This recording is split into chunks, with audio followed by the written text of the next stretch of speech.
മാന്യപ്രേക്ഷകർക്ക് നമസ്കാരം. നിങ്ങൾ ഇതൊന്ന് കേട്ടു നോക്കൂ. 2 ദിവസം പാർലമെന്റിൽ നടന്ന ചർച്ചകൾ ശ്രദ്ധിച്ചാൽ ഈ മേഖലയുമായി ബന്ധപ്പെട്ട് നിൽക്കുന്ന ആളുകൾ, കുറ്റമറ്റ രീതിയിൽ കാര്യങ്ങൾ നടന്നു പോകണം എന്ന് ആഗ്രഹിക്കുന്ന ആളുകൾ, ഒപ്പം ഈ നീറ്റ് പരീക്ഷ എത്രമാത്രം ഏറ്റവും സാധാരണക്കാരായ മനുഷ്യർക്ക്, സാധാരണക്കാരായ വിദ്യാർത്ഥികൾക്ക് പ്രാപ്യമാണെന്ന് ആശങ്കപ്പെടുന്ന ആളുകൾ, അവർക്കൊന്നും വലിയ പ്രതീക്ഷയ്ക്ക് വകയുണ്ട് എന്ന് തോന്നുന്നില്ല. കാരണം ശിക്ഷയും ഒപ്പം പിഴയും ഒക്കെയായി ബന്ധപ്പെട്ടാണ് വലിയ ഭേദഗതി നിർദ്ദേശങ്ങളുള്ളത്. ഈ പരീക്ഷ കുറ്റമറ്റ രീതിയിൽ എങ്ങനെ നടത്താം, കൂടുതൽ പ്രാപ്യമാക്കാം, ഒപ്പം പരീക്ഷാ പേപ്പർ അല്ലെങ്കിൽ ചോദ്യപേപ്പർ ചോരുന്നത് എങ്ങനെ ഒഴിവാക്കാം, അതിന്റെ ഡിജിറ്റലൈസേഷനുമായി ബന്ധപ്പെട്ട പുതിയ സങ്കേതങ്ങൾ, പുതിയ സാങ്കേതിക വിദ്യകൾ എങ്ങനെ ഉപയോഗിക്കാം എന്നതടക്കമുള്ള ചോർന്നു കഴിഞ്ഞാലുള്ള ശിക്ഷയ്ക്ക് പകരം ചോരാതിരിക്കാനുള്ള മാർഗങ്ങളെ കുറിച്ചുള്ള വ്യവസ്ഥകൾ എവിടെ എന്ന ചോദ്യത്തിന് വലിയ ഉത്തരങ്ങളില്ല. എന്തായാലും ബില്ല് പാസ്സായി.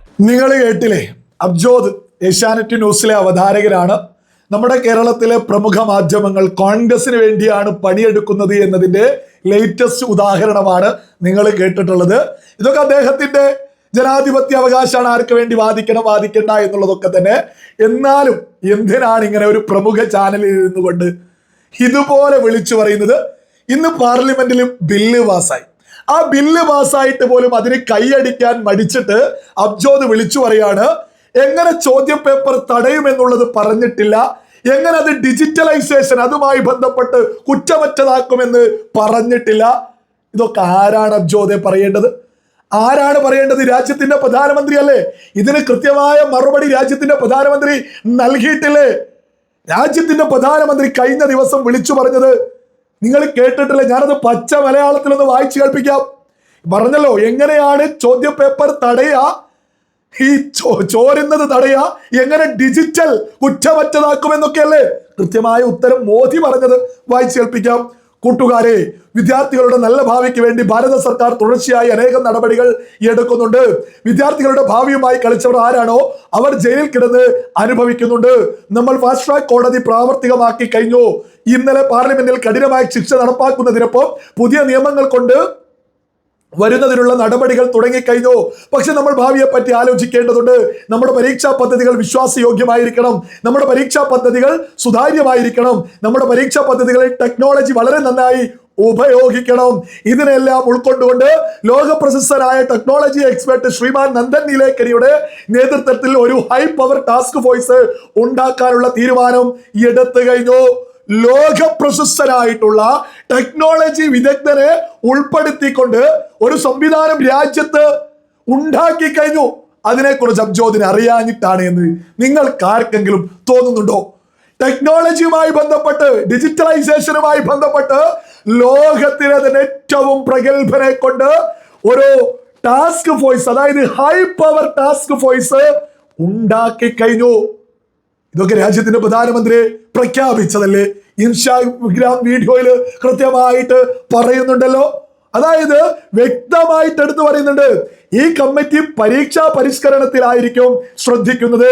വരാനിരിക്കുന്ന പരീക്ഷകളുടെ വിശ്വാസ്യത ഉറപ്പുവരുത്തുന്ന ജോലി ഇവരുടെ റിപ്പോർട്ടിന്റെ അടിസ്ഥാനത്തിൽ നടത്തുന്നതായിരിക്കും. വളരെ വളരെ നന്ദി. മോദി പറഞ്ഞതാ, എക്സാം നടത്തുന്നതുമായി ബന്ധപ്പെട്ടതിന്റെ വിശ്വാസ്യത ഉറപ്പുവരുത്തുന്നതിന് കുറ്റമറ്റതാക്കാൻ, അതായത് അബ്ജോദ് എന്താണോ ഇല്ല എന്ന് പറഞ്ഞത് അതൊക്കെ മോദി എന്നേ പറഞ്ഞ്. ഇനി പാർലമെന്റിൽ ബില്ല് പാസ്സായതുമായി ബന്ധപ്പെട്ട് ബില്ല് പാസ്സായത് എന്താണ്? കടുത്ത ശിക്ഷ, 10 വർഷം കഠിന തടവ്, 10 കോടി പിഴ. രാജ്യത്തിന്റെ ചരിത്രത്തിൽ ആദ്യമായിട്ടല്ലേ ചോദ്യപേപ്പറുമായി ബന്ധപ്പെട്ട ഒരു വിഷയം വരുമ്പോ അതിൽ കടുത്ത ശിക്ഷ ചോർച്ച നടത്തിയവർക്കെതിരെ എന്ന് പറയുന്നതും ചോർച്ച തടയലല്ലേ? എന്താ ചോദിച്ചത്? ഇതെങ്ങനെ തടയുമെന്നൊന്നും പറയുന്നില്ല. ശിക്ഷ, ഈ ശിക്ഷ ഉണ്ടാവലല്ലേ അത് തടയല്? അത് ലളിതമല്ലേ? ഒരാള് ഇവിടെ കൊലപാതകങ്ങള്, ഇങ്ങനെ കുറ്റകൃത്യങ്ങളൊക്കെ ഇല്ലാതിരിക്കുന്നത് എന്തുകൊണ്ടാ? ശക്തമായ നിയമങ്ങൾ ഉണ്ടായതുകൊണ്ടല്ലേ. ആളുകൾ ചെയ്യുന്നില്ല എന്നല്ല, ഈ ശക്തമായ നിയമങ്ങളാണ് ഇതൊന്നും ചെയ്യാതിരിക്കുക. ഇപ്പൊ രാജ്യത്തിന്റെ ചരിത്രത്തിൽ ആദ്യമായിട്ട് 10 കോടി രൂപ പിഴ ഉൾപ്പെടെ 10 വർഷം കഠിന തടവ് ഉൾപ്പെടെ ഈ ചോദ്യപേപ്പർ ചോർച്ചക്കിറങ്ങുന്നവർക്കെതിരെയുള്ള നിയമമാണ് നമ്മൾ ഈ കേട്ടിട്ടുള്ളത്. എന്നിട്ടും എന്തിനാണ് അബ്ജോദെ തന്റെ രാഷ്ട്രീയം ഇങ്ങനെ വിളിച്ചു വരുന്നതൊക്കെ ജനം തിരിച്ചറിയൂലേ? നിങ്ങളൊക്കെ കോൺഗ്രസിനാണ് വാദിക്കുന്നത് എന്ന്.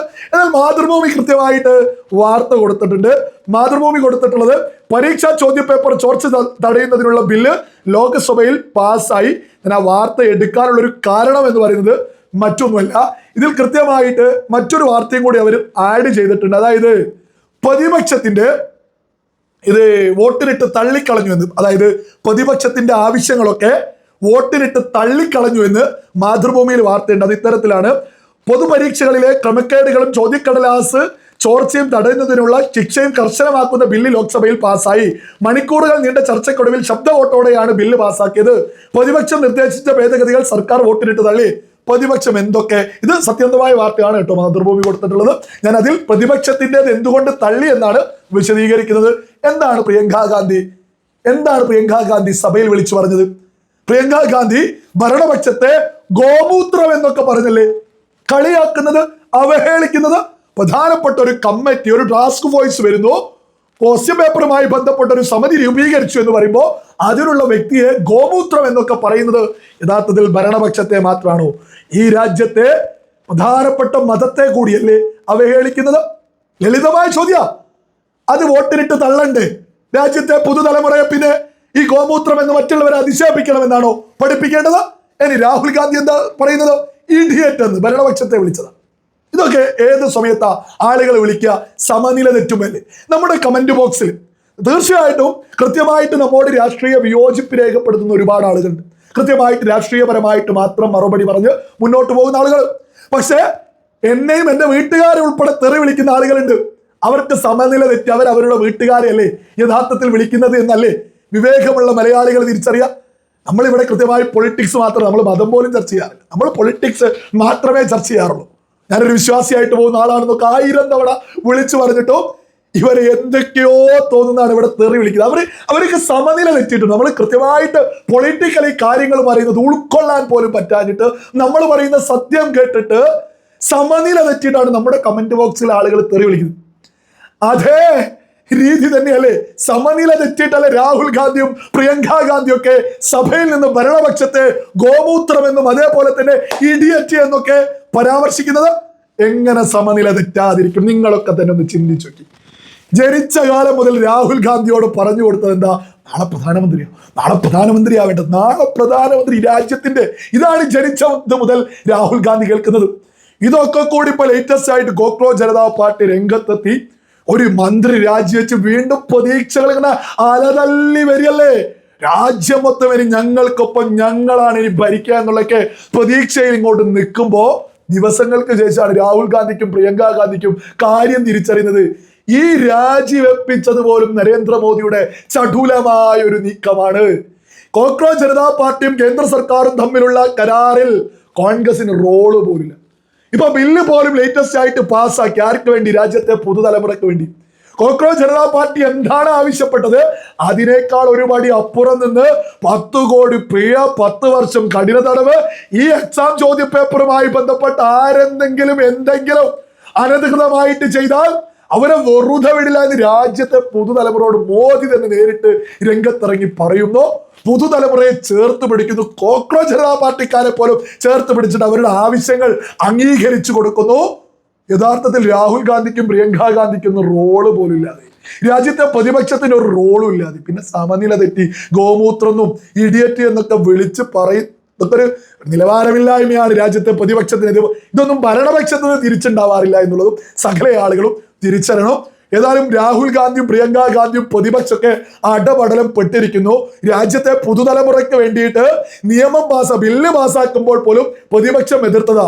യഥാർത്ഥത്തിൽ കോക്രോച്ച് ജനതാ പാർട്ടിയെ വിശ്വസിച്ച ആളുകൾ പോലും ചിന്തിക്കുന്നുണ്ട്, ഇതെന്താ പ്രതിപക്ഷം ഞങ്ങൾക്കൊപ്പമായിരുന്നല്ലോ, ഇതിപ്പോ സഭയിലെത്തിയപ്പോൾ ഞങ്ങൾക്കെതിരെ തിരിഞ്ഞു.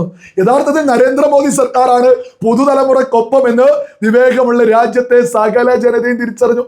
അതുകൊണ്ടാണ് തോന്നിയതൊക്കെ വിളിച്ചു പറഞ്ഞ് പ്രിയങ്കാ ഗാന്ധിയും രാഹുൽ ഗാന്ധിയും സ്വന്തം നിലവാരം വീണ്ടും വീണ്ടും ഇല്ലാതെയാക്കുന്നത് എന്നും സകലരും തിരിച്ചറിയുക.